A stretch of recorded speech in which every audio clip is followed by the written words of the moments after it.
Thank you, Danielle. That was so beautiful.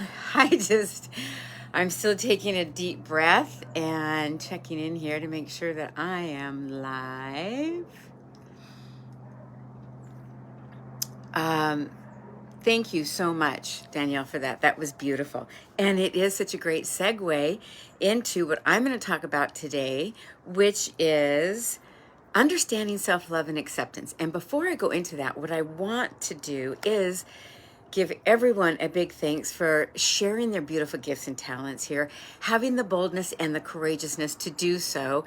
And thank you so much, Catherine, for hosting this. I'm a new member to We Are New Earth, and I'm just so grateful to be here. So thank you, thank you, thank you.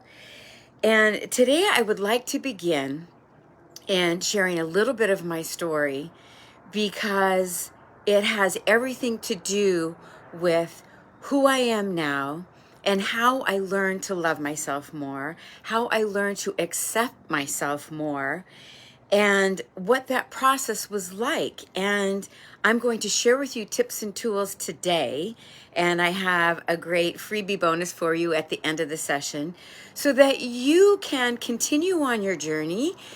Everybody's walking one, whether they realize it or not, right? But some of us are more conscious of it and not. And it's a great, I've got some great tools to help integrate into the process of loving yourself more. So again, my name is Shelley Marenka, and I am a heart-centered transformation coach. I have been in this business of loving myself. Hi, Catherine. Thanks for being here. My experience with personal development work started about 30 years ago, and I was in and out of it. But the last 10 years has been a huge transformation of self-actualization, self-discovery, and transcendence and transformation. And I think it is critical. It's so important. If there is nothing else that we do in life, the most important thing is that we learn how to love ourselves more. Hi, Dina. Welcome. It's great to see you. To love ourselves more. And there is a quote that says that it is the most courageous and bold thing that you will ever do. And it gives us the greatest gifts that we can ever receive. And there's practices like Danielle shared with us prior to coming on here that can help us really feel into our body. And here's the thing, the mind, the heart, the spirit, and the body are all connected. But I grew up, and maybe many of you did too, I'm just guessing that you did, that they were not connected. And now is the time to learn that we are not separate from the divine. We are not separate from self-love, capital S. We are love. And what a beautiful thing to discover when we know that it's not outside of us, that it is inside of us. And I just want to share a little story that takes me about 10 years ago and fast forward. My marriage wasn't working after 19 years, and I chose to get a divorce. There was a divine calling that was on my heart. There was a loud voice saying, it's time for you to rise up, to use your gifts. And I knew that I couldn't do it in the marriage that I was in. Then it was brutal. So that started my journey on self-discovery. I wanted to learn who I was out of a marriage, who I was out of suppression, who I was out of disempowerment, who I was, and who is it that I came here to be? And I think we all, at some time in our lives, ask ourselves this question: who are we? What is our purpose here? What is it that we're meant to do? And what I discovered is that being on the journey of self-love unfolded all of those answers beautifully. And they're still unfolding, because the power of self-love is limitless and it's ongoing. Our self-discovery is ongoing. And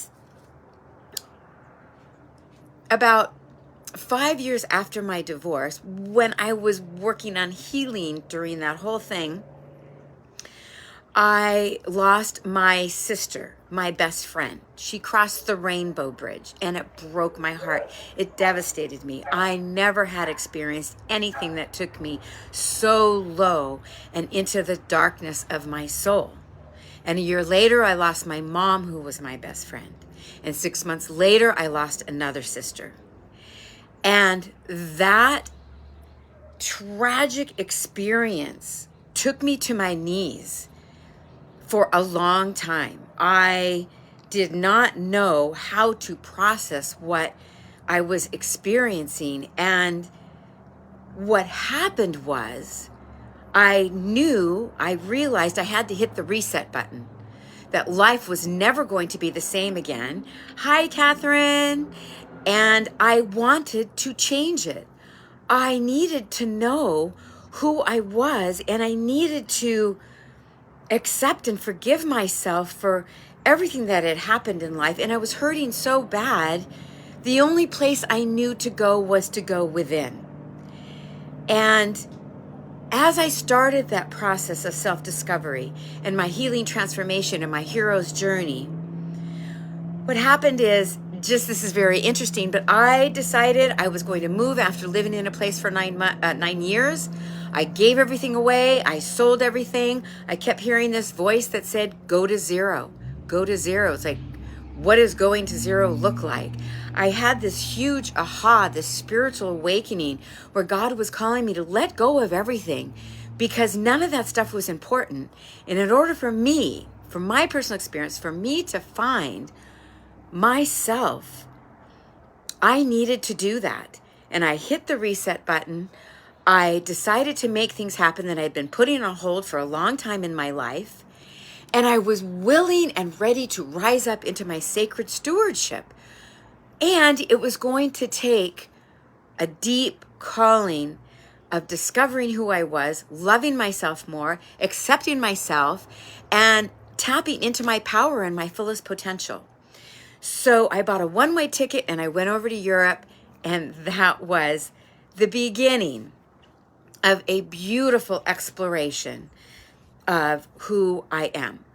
And you don't have to experience such tragic things to be drawn to discover your own inner guidance, your higher self, your divine love.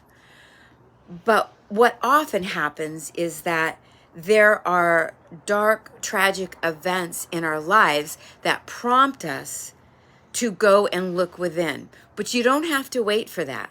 You can begin today. You can begin now in all of these beautiful sessions that are giving us an opportunity to go within and love ourselves and discover who we are. And when I came back from Europe, I was called to write a course on self-love. And then I was called to write an ebook on the ultimate self-care, self-love guide. And these I want to share with you because they come right from my heart, from my experiences, and I want to be able to share them with you so that, I think we all need mentorship. We all need guides. We all can learn from those who have walked that path before us so that we don't have to reinvent the wheel, and we can expedite our learning. We can expedite our growth. We can accelerate the path to total fulfillment. And what I learned, ladies and gentlemen, is that the foundation is self-love and self-acceptance. Because until we have that, it is difficult and challenging to bring everything that we are to the table, to be able to tap into our creativity and our fullest potential, to be able to stop judging ourselves and having negative thoughts and treating ourselves badly and poorly. So this work, when it's done, the sooner the better, because then we can step into who we are truly meant to be. And for myself, I've been in the powerful field of health and wellness for 30 years. And I was empowering women even during that time because, as I said before, our self-love and our self-care doesn't just include our body or our mind or our heart, because it's not separate. We're all one together. So when I work with people, I work with their entire being. And when I was in the professional wellness and personal training industry, when you came to me as a client, we'd sit down, have a heart-to-heart conversation. I'd find out what was on your mind, what changes you wanted to transform in your physical body, and we integrated it all together. Because it starts with loving yourself. And if we have resistance and we have not forgiven ourselves, and we end up having ruminating thoughts and negative thoughts and beating ourselves up, there is conflict in this growth and desire to become more, whether it's your body or your heart or your mind. And so as an empowerment coach and a heart transformation coach, I integrate the power of the mind, and we talk a lot about mental awareness. It's like mental fitness. And then we also talk about wellness of the body, because we can't have that complete wholeness and completeness without taking care of this temple that we came here for. You are already whole. You are already complete. There is nothing wrong with you. And I really mean that, and I want you to get that. And I think that was the hardest lesson for me to learn. I just get chills right now. It was the hardest lesson for me to learn because I couldn't forgive myself. And I didn't believe that I was whole and complete. So even in everything that I gave in my coaching, there was something missing because I couldn't step into my sacred stewardship because I wasn't connected to the divine.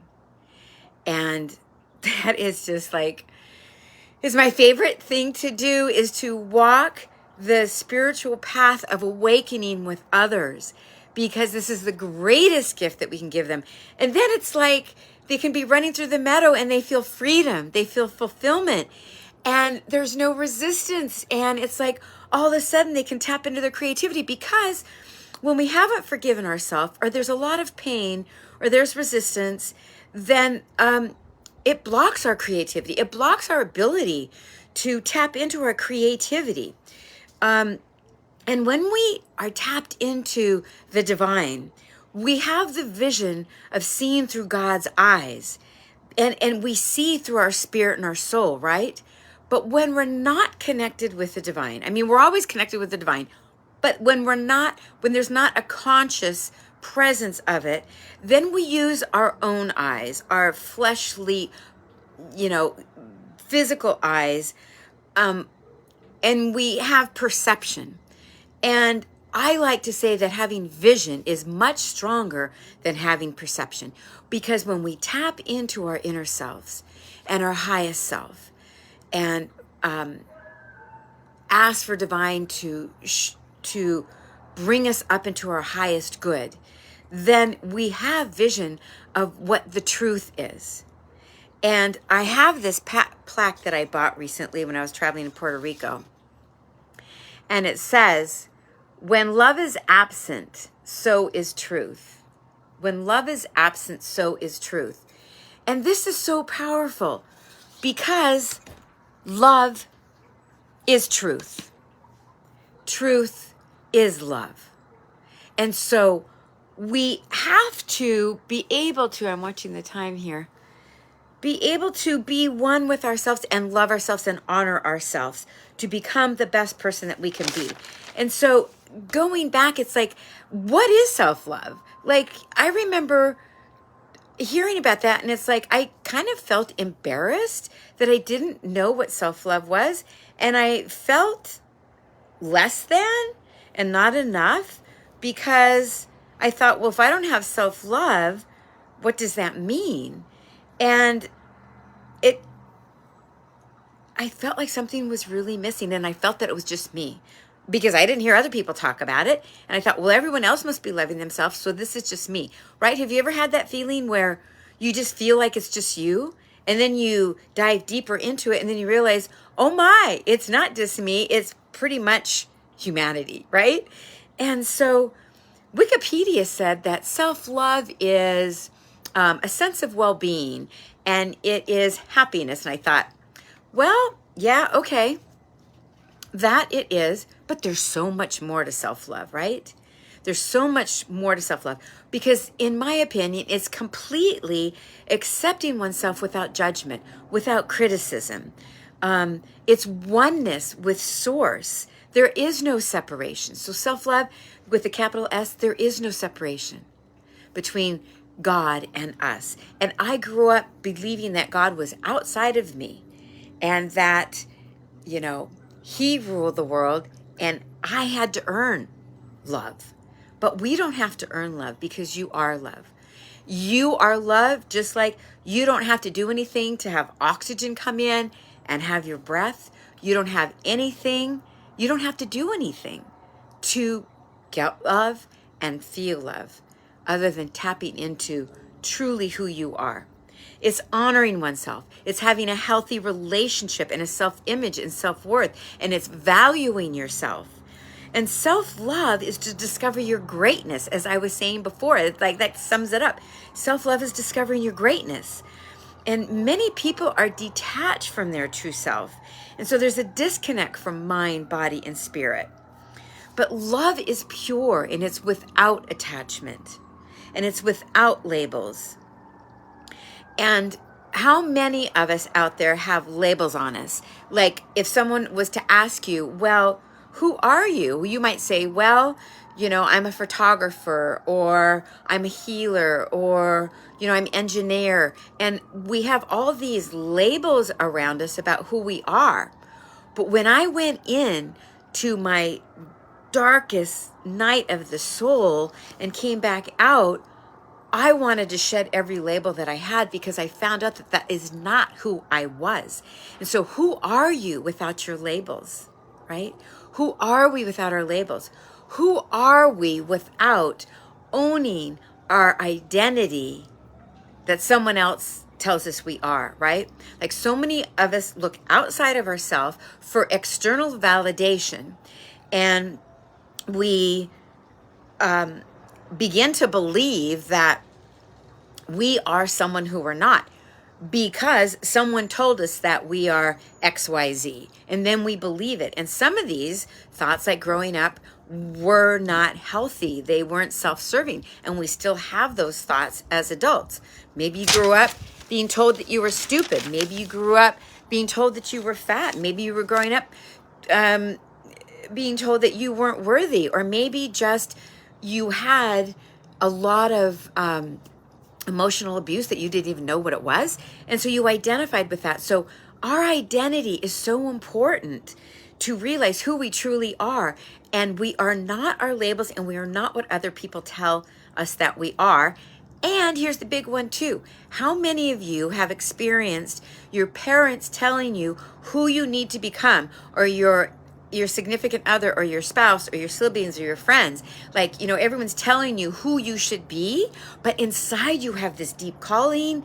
You have this voice in your head that says you are more, and this is what you want to do, and you can do this, but you're hearing all this outside noise.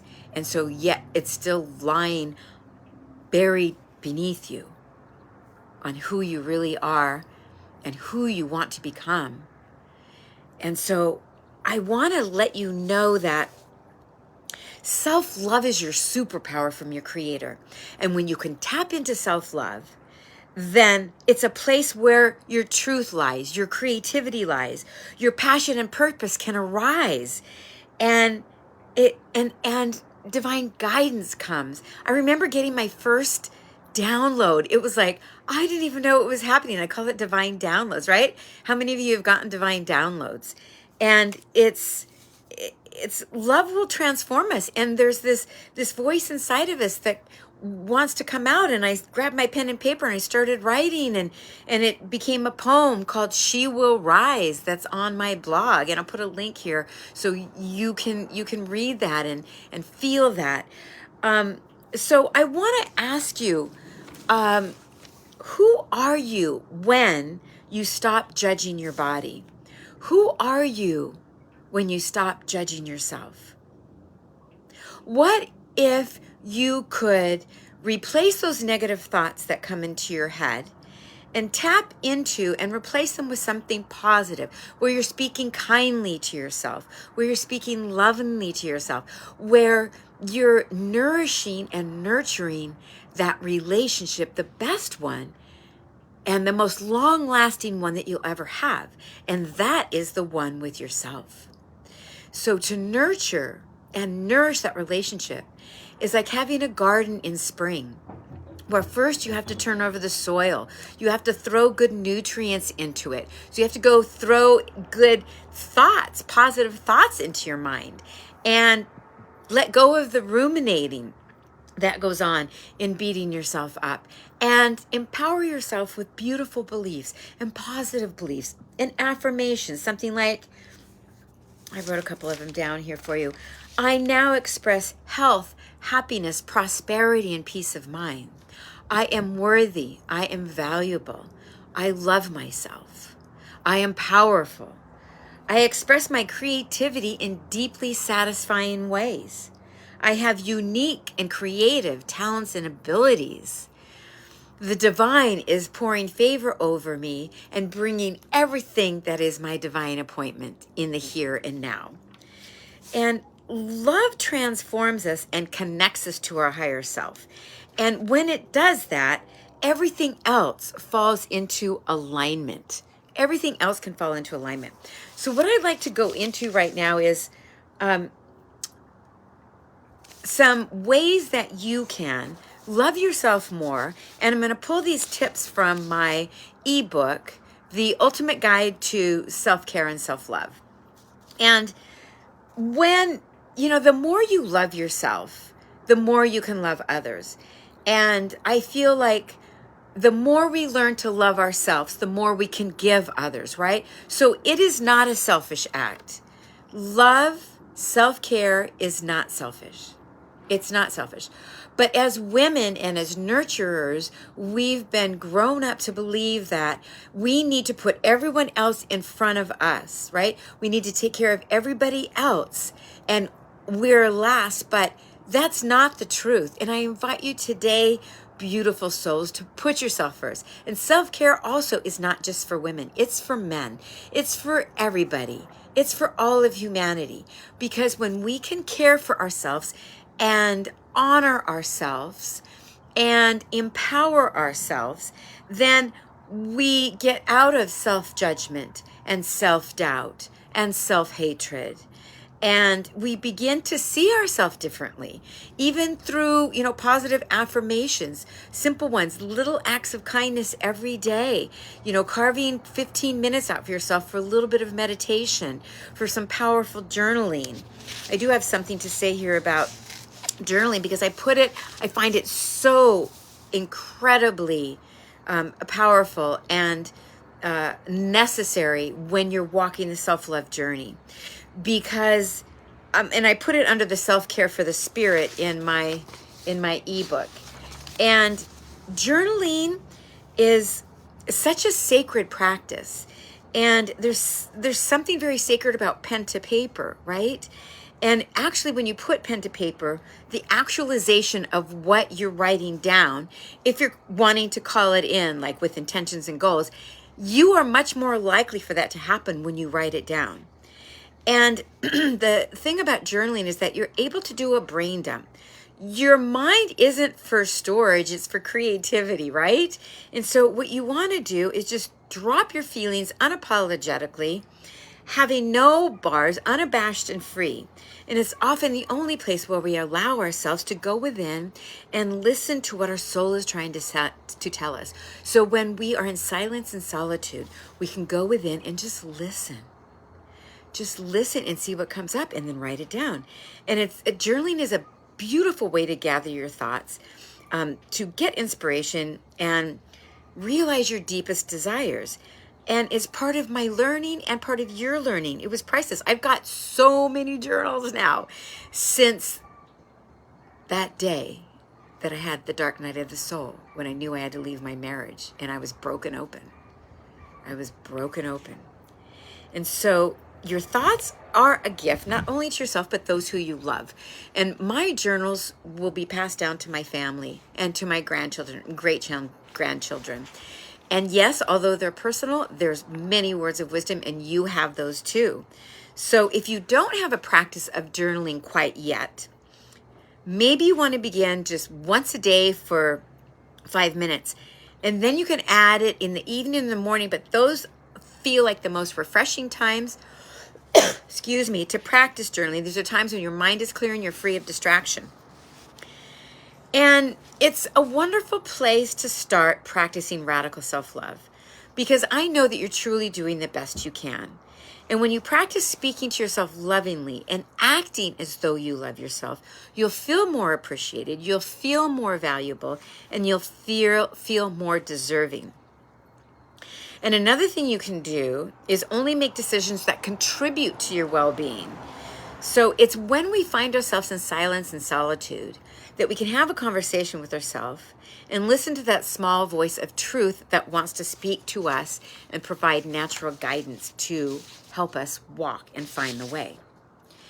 And so I have a couple questions for you here that you could put into practice with your next journaling experience.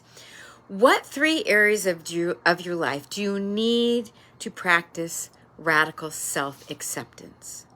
What 3 areas of your life do you need to practice radical self-acceptance? And when you can own those, then you can start healing that, right? And loving yourself more around those areas. And then acknowledge yourself. What are some ways, maybe 3 ways, you're already exhibiting self-confidence and self-love? It's important to acknowledge who we are today. And then when we look back a month from now, the only comparison that we want to do in our lives is to see if you've become better than you were before. Because when you know better, you can do better. But criticism and comparison does not serve us, and it only leads to despair. So the only person you want to compare yourself is to you. Who were you last week? Who were you last month? Are you better today than you were before? And what are some ways that you can let life love you more right now, today? Hi, Irene. Yes, self-love is so important and so difficult sometimes. Yes, it's really amazing when you break open and find that gem. Let me see if I can see what else. The spark of the divine. Yes, it was inside the whole dang time. Yes. I just congratulate you, Irene, for finding that. And it's so beautiful. And one thing I don't want to bypass or forget is that, you guys, forgiveness is so important. We must start with forgiveness, because if we can't forgive ourselves, then we can't forgive others. And forgiveness, not having forgiveness or being, for ourselves or for others, will hold us back until we can accomplish that. We really need to work with forgiveness first, because that will also allow us to accept ourselves. Like, I remember it took me so long to forgive myself for what I considered breaking my family apart because of my divorce. It took me so long. But I eventually did do that, and I forgave myself for it. And I want to invite you to forgive yourself for anything and everything that you're holding on to. And maybe go into your journaling practice and start with, I forgive myself for this. I forgive myself for this. I forgive myself for speaking badly to myself. I forgive myself for beating up on my self-image, and just go on. And it's such a beautiful practice. And if you've ever heard of Ho'oponopono, that is a beautiful meditation. You can Google it. That will help you forgive yourself more. So I know my time's up. I wasn't able to talk about self-care for the heart. I've got self-care for the spirit. I've got self-care for the body. And I've got self-care for the mind. So I will put some links there for you. I do have a special offer for you that I'll put a link, and that is that I have a free download, and it's called The 3 Habits That Keep You Stuck. And then also my course on how to love, learn, accept your hot, messy, sexy self is called Heart and Mind Mastery, and it's on my website. And if you choose to purchase that online course, you can get it with or without coaching. I will throw in my ebook for free. If you have any questions at all, I have a link on my website for an introductory heart transformation coaching strategy call that's only $7. So I'd love to connect with you. I look forward to getting to know you more in this group. I thank you for being here, listening now or post-broadcast. And I want to just thank you so much. Namaste. From the God in me to the God in you. Much love. And now following me is Katrina Armstrong, and she's going to be talking about returning to the living light of creation. I feel so blessed to be sandwiched between these two presenters. So much love to you, and remember to radically love yourself, power up your potential, and every day take little bits and pieces to love yourself more. God bless.